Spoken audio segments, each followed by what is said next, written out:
पढ़िए और समझिए, आगे पढ़िए। क्योंकि ये खुदा को भाता है, क्योंकि ये खुदा को भाता है, आगे। जो सचमुच विधवा है और उसका कोई नहीं, वो खुदा पर आशा रखती है और रात दिन विनती और प्रार्थना में लौलीन रहती है। तो यानी क्या ये विधवा चर्च आएगी? विधवा चर्च तो अटेंड करे नहीं,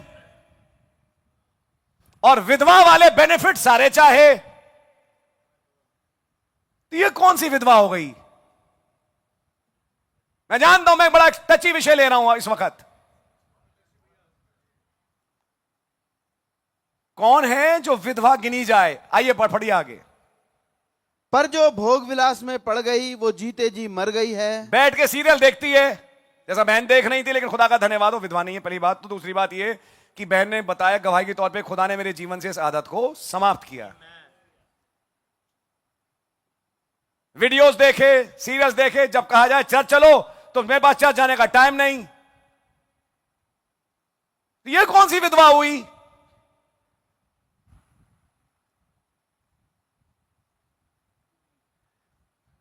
विधवा के नाम पे बेनिफिट्स लो। ये हमारी हिंदुस्तान की वैसे पुरानी पॉलिसी है, जहां बेनिफिट्स मिले उसे मत छोड़ो, चूस लो। चाहे राशन से मिले, जब मुफ्त का राशन मिले तो जूते में भी ले लो। पुरानी बात है नहीं? तेल बट रहा था, जूते में ले लिया भाई, नंगे पैर घर लौटे, लेकिन कुछ तेल और। समझ में आई आपके? ये हमारी हिंदुस्तानी पुरानी पॉलिसी है। जहां मुफ्त सेवा मिले, धर्मार्थ, मुफ्त सेवाएं सबसे पहले टूट के पड़ते हैं उसके ऊपर। आपकी समझ में आ रही है? आपको मैं नबी के मैसेज का एक कोट बताऊं। नबी ने इस लाइन बोली, हिंदुस्तान को एक ऐसा मसीहा चाहिए जो उन्हें एक दिन भी काम ना करने दे और बैठ के रोटियां खिलाए। ये नबी के वाक्य हैं। ये मसीहा हिंदुस्तान को चाहिए। खैर, हिंदुस्तान को तो यही मसीहा चाहिए, लेकिन वचन क्या कहता है विधवाओं के विषय में? आइए देखें। इन बातों की भी आज्ञा दिया कर, ताकि वे निर्दोष रहें। हाँ हाँ। पर यदि कोई अपनों की और निज करके अपने घराने की चिंता ना करे, तो वो विश्वास से मुकर गया है और अविश्वासी से भी बुरा बन गया है। ये खैर हर एक के लिए ही बात है। आगे पढ़िए 9वीं आयत। उसी विधवा का नाम लिखा जाए जो 60 वर्ष से कम की ना हो और एक ही पति की पत्नी रही हो। कुछ समझ में आया आपको? यहां तक कि बाइबल ने एज डिमार्केशन दिया। बाइबल में यह लिखा है 60 साल से कम की औरत विधवा ना गिनी जाए, यानी वो जिसकी मदद करें। कि हमने एक लिस्ट बनाई भैया कि ये विधवाएं हैं, इनकी हमें मदद करना चाहिए। तो वो कह रहा है जब लिस्ट बनाओ तो पहले ये चेक करो कि उसकी उम्र कितनी है। बाइबल की आयत पढ़वा रहा हूं आपको।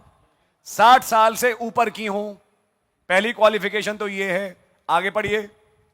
और भले काम में सुनाम रही हो। क्या चीज? भले कामों में। ये भले काम क्या ब्रदर वो घर में करती है या चर्च में? ये खैर अगले वाक्य बताएंगे, पढ़िए। जिसने बच्चों का पालन पोषण किया हो जी, अतिथियों की सेवा की हो, पवित्र लोगों के पांव धोए हो, दुखियों की सहायता की हो और हर एक भले काम में मन लगाया हो। कुछ समझ में आ रही है? जिसने कलीसिया में दुखियों की सहायता करी, दिया, मदद करी, बच्चों की देखभाल करी, सब किया। सब करने के बाद जो विधवा बनी और 60 साल से ऊपर है, हां भाई इनको आप गिनती में लो, अगर इनको मदद चाहिए तो। आपकी समझ में आ रही है? अगर ऐसा कोई कैंडिडेट अप्रोच करे चर्च को कि भाई प्लीज अगर आप हमारी मदद करें, तो चर्च को ऐसों की मदद करना चाहिए। ये वचन है। आगे पढ़िए। पर जवान विधवाओं के नाम ना लिखना। अरे यानी सारी विधवाओं के नाम मत लिखना लिस्ट में। जवान विधवाओं के नाम मत लिखना। आगे पढ़िए। क्योंकि जब वे मसीह का विरोध करके सुख विलास में पड़ जाती हैं, जी, तो विवाह करना चाहती हैं, दोबारा शादी करना चाहती हैं। आगे पढ़िए। और दोषी ठहरती हैं। दोषी क्यों ठहर गई दोबारा शादी करने में? क्या वो औरत जिसका पहला पति मर गया दोबारा शादी नहीं कर सकती? वो तो कर सकती है, लेकिन ये कौन सी शादी जिसमें ये दोषी ठहर रही है? ये जरा समझने की कोशिश करिएगा। पढ़िए फिर से। और दोषी ठहरती हैं क्योंकि उन्होंने अपने पहले विश्वास को छोड़ दिया है। यानी उन्होंने जब दूसरी शादी करी तो कुछ ऐसी शादी करी कि उन्हें अपना विश्वास ही छोड़ना पड़ा। क्या ये चीज पौलुस भाई आपके टाइम में चर्चेज में हो रही थी? जी हो रही थी। उन्होंने चुपचाप से एक दूसरी शादी रचा ली। आज की तारीख में कहूं किसी दूसरे धर्म में, किसी दूसरी जगह, और संदेश वचन का कोई ख्याल नहीं किया, वरना उसे बिल्कुल किनारे करके फेंक दिया। आपकी समझ में आ रही है? जहां वचन मना करे उसे नहीं मानना चाहिए, उसे मानना चाहिए कि नहीं, हम उस काम को ना करें, लेकिन हम उसी काम को करेंगे। इसे कहते हैं विश्वास को त्यागना, वचन का त्यागना। कह रहा है कि जवान विधवाओं के नाम लिस्ट में मत लिखना। यहां पे समझाया जा रहा है कि कौन सी विधवाएं गिनी जाएं। आगे पढ़िए।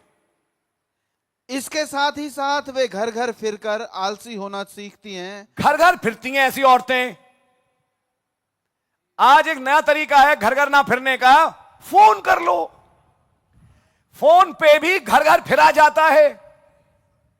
आज इस घर में फोन के द्वारा, 5 मिनट के बाद इस घर में फोन के द्वारा, 5 मिनट के बाद इस घर में फोन के द्वारा, या फिर इधर की बात उधर, उधर की बात इधर। क्या ये मसीह में पाई जाने वाली एक बहन को भाता है कि वो इधर की बात उधर लगाए, उधर की बात इधर लगाए?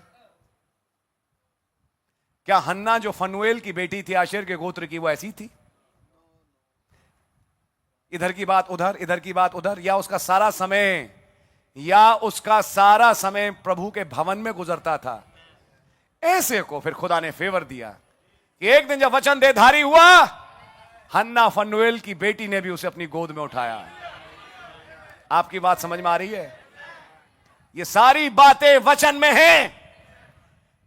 अगर किसी को समझ में नहीं आता, मैं पढ़ रहा हूं वचन से ताकि आप समझें। पढ़िए आगे।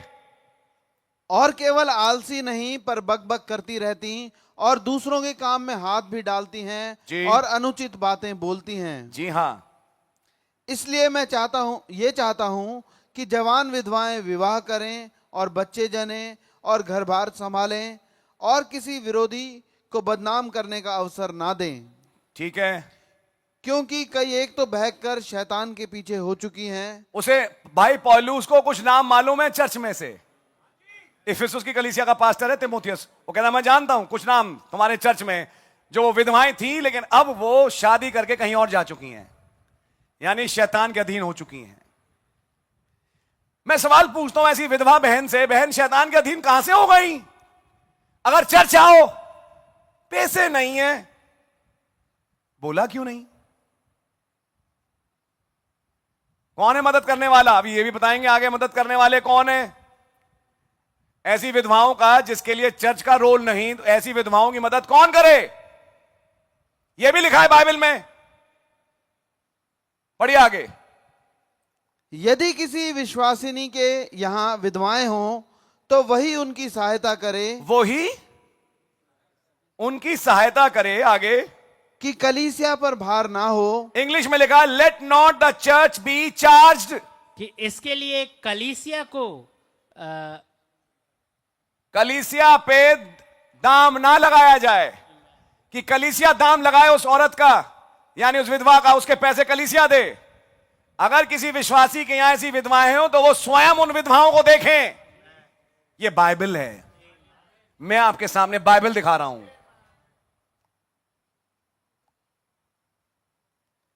यानी कि ऐसी विधवाओं का ध्यान कौन रखे? भाई उनके अजीज, उनके करीबी। हाँ, ये एक अलग बात होगी जब उनका करीबी ही ना उनकी देखभाल कर पाए, कारण कुछ भी हो, फिर भार आता है कलीसिया के ऊपर कि आप देखें। लेकिन आइडियल सिचुएशन तो यह कह रही है जो वचन में लिखा है कि आप लोग ही उन विधवाओं को देखें। आपकी समझ में आ रही है? हम यहां से खाली विधवाओं की मदद ही नहीं करेंगे, हम विधवाओं का फॉलोअप लेंगे। अब कि ये विधवा क्या सच में कलीसिया में आती है या नहीं आती है? क्या इसका वास्तविक प्रेम वचन से है भी या नहीं है? आपकी समझ में आ रही है? जैसे यहां पे लिखा हुआ है,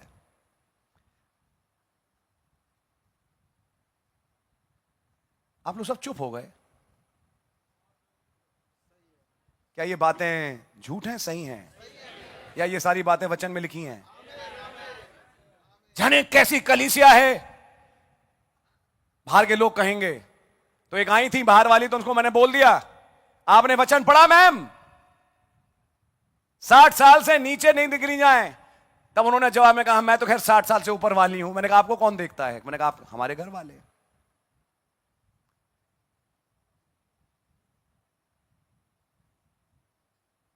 इसका मतलब क्या कलीसिया मदद नहीं करना चाहती?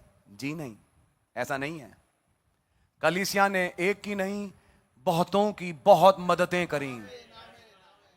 मैं यहां मन से बोलना नहीं चाहता, लेकिन बाइबल में भी कुछ गाइडलाइंस हैं, इन्हें घर जाइए और पढ़ लीजिए कि सब चीज का पतनाला चर्च फंड पे ना गिरे। कि चर्च है, चर्च करे, चर्च करे, चर्च करे, चर्च करे या आप करें।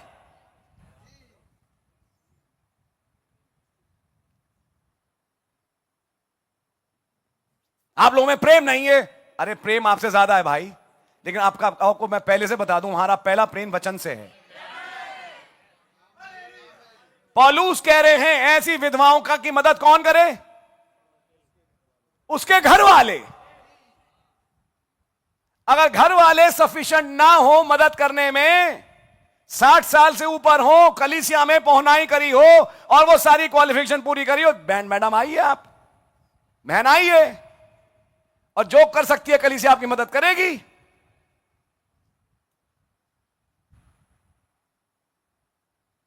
मैं सच्चाई बता रहा हूं। गुजरे दिनों में, इन दिनों में नहीं कह रहा हूं, मैं कह रहा हूं पिछले 3 4 5 साल की बात कर रहा हूं, हमने ना देखते हुए भी कुछ की मदद करी, लेकिन आज वो चर्च में है नहीं। मुझे तो चर्च में दिखाई देती नहीं है वो। एक दिन कहीं दिखाई दी तो थोड़ा रंग रूप फर्क था। जवाब देता हूं, मैं कितना प्रेम करता हूं, कलीसिया कितना प्रेम करती है और कलीसिया कितनी दयालु है, से कोई मतलब नहीं। मतलब इस बात से है वचन क्या कह रहा है। जो जो वचन में लिखा था, मैंने उसे अपनी आंखों के सामने घटता हुआ देखा। बिल्कुल, इसमें कोई डाउट नहीं। यह है कारण। तो भाई सीधी सी बात है, भाई मुझे भी सुधरना चाहिए। ये सारी बातें जो भाई पौलुस आप तीमुथियुस को लिख रहे हैं, किसके लिए लिख रहे हैं? फरीसियों के लिए। ये सारी आज्ञाएं हैं कलीसिया के लिए। आपकी समझ में आ रही है? आप घर जाइए, पूरा अध्याय पढ़ लीजिएगा। आपने जो पहला पॉइंट समझा था कि मसीह की कलीसिया को उसकी देह के रूप में समझना, तो आपको ये चीजें उसमें समझ में आ जाएंगी। आपको कई चीजें इसमें भी मिल जाएंगी जो आपकी मदद करेंगी कि मसीह की देह में मैं कैसा व्यवहार करूं। आपकी समझ में आ रही है? ये तमाम बातें वचन की हैं। भैया उनकी मदद करें, आप करो ना मदद। आप उनके ज्यादा सगे हो, हमसे नहीं होता भैया, नहीं होता तब एक दूसरी बात है, नहीं होता तो फिर कलीसिया के ऊपर भार आएगा। और दूसरी तरफ बहन के लिए भी जरूरी है कि बहन चर्च आए।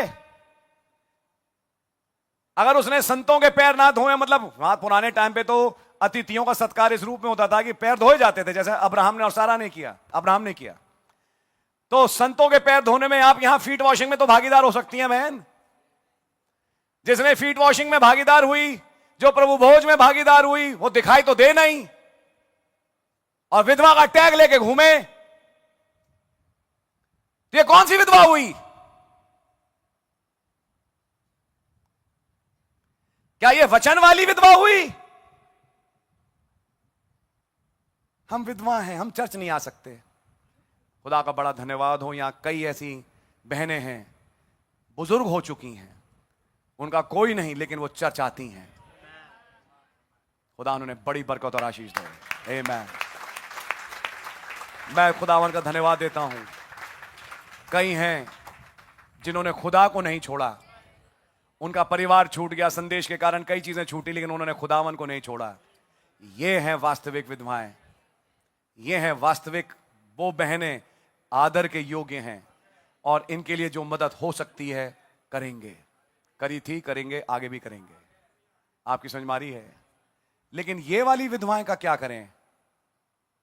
आपकी समझ में आ रही है? मैं सारी बातें इसलिए बोल रहा हूं कि अगर कहीं हिट कर रही हो, जहां जहां हिट कर रही हो, तो आप भी वचन देखें, चाहे आप मैडम विधवा हो, चाहे आप भाई बहन हो, जो भी हो, और आप समझें कि आपने कौन सा चरित्र दिखाया।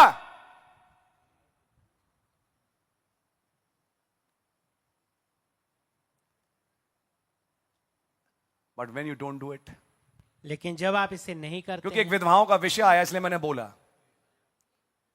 ये मैंने इसलिए रखा आपके सामने क्योंकि मैंने पाया कि हमारे भी चर्च में कई लोग क्लियर नहीं हैं विधवाओं को लेके।